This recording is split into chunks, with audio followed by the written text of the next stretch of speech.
आज पोखरा 33 सुरौलीमा यहाँ किसानले यो पटक तरुजा खेती गर्नुभएको छ। लगभग 35 रोपनी क्षेत्रफलमा तरुजा रोप्नु भएको छ। आज रोपेको 70 दिन जति भएको छ। यसरी यो बाँझो जमिनमा यति राम्रोसँग व्यवस्थित गरेर अहिले तरबुजा रोप्नु भएको छ। केही प्रविधिहरू पनि प्रयोग गर्नुभएको छ। यहाँ सबै रोपेकोमा सबै थोपा सिस्टमबाट पानी लगाउनु भएको छ। थोपामा एउटा मल पनि पानी पनि थोपा सिस्टम प्रविधिबाट हेर्नु भएको छ। यसरी अब यताभरि बारीभरि यहाँ तरबुजा हेर्न सकिन्छ। मेहनत गर्यो भने यहाँ फलाउन नसकिने पनि रहेनछ। यहाँ दुई थरी एउटा कालो र यो अलि ठुलो पनि हुन्छ। अर्को चाहिँ यो सरस्वती जातको तरबुजा चाहिँ फलिरहेको छ। यो सेतो सेता देखिएको लाइन यो लाइन छ पनि यो कालो अलि बढी हरियो यसो देख्न सकिन्छ। निकै बाक्लो गरी फलेको छ। त्यसै गरी सेतो पनि यहाँ प्रशस्त देख्न सकिन्छ।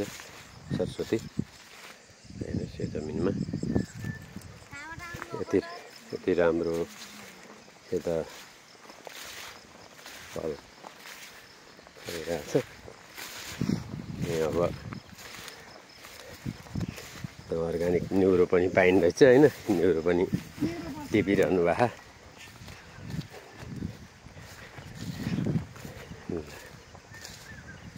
एकदम भोक राम्रोसँग रहनु भएको छ।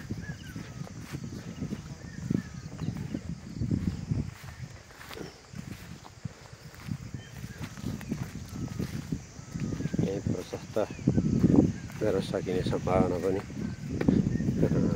देखियो।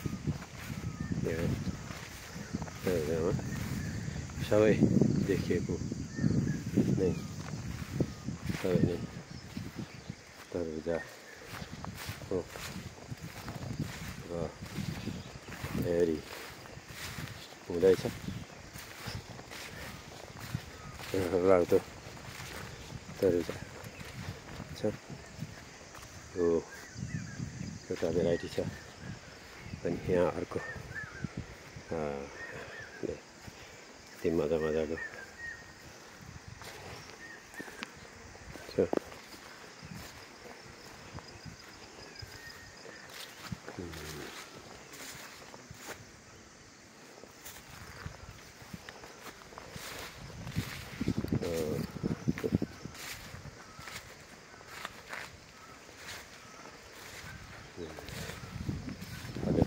हरिभरि तरबुजा यस्तो मजाको उत्पादन छ कि सक्यो यही ठाउँमा।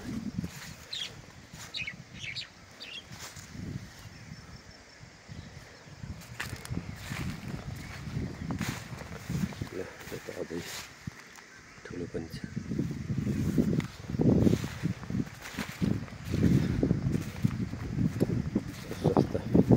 बलौटे माटो पनि बलौटेको टाइपकै छ। यहाँ तल सुरौदी खोला बगिरहेछ। भारी जमिन बाँझो छ। यहाँ हेर्दै गर्दा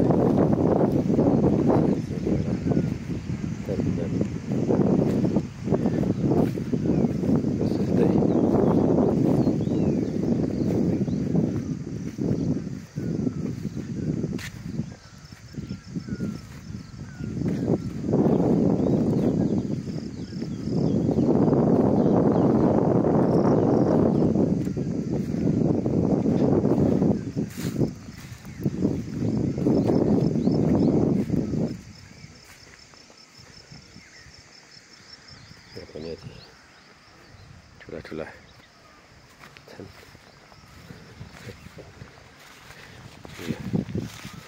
यति ठुलो छ कि ओहो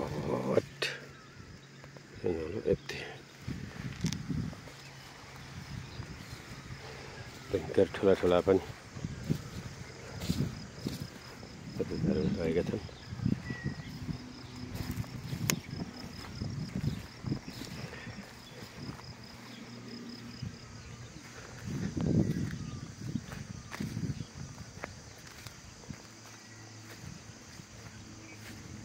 हल्ला छ है बेसरी।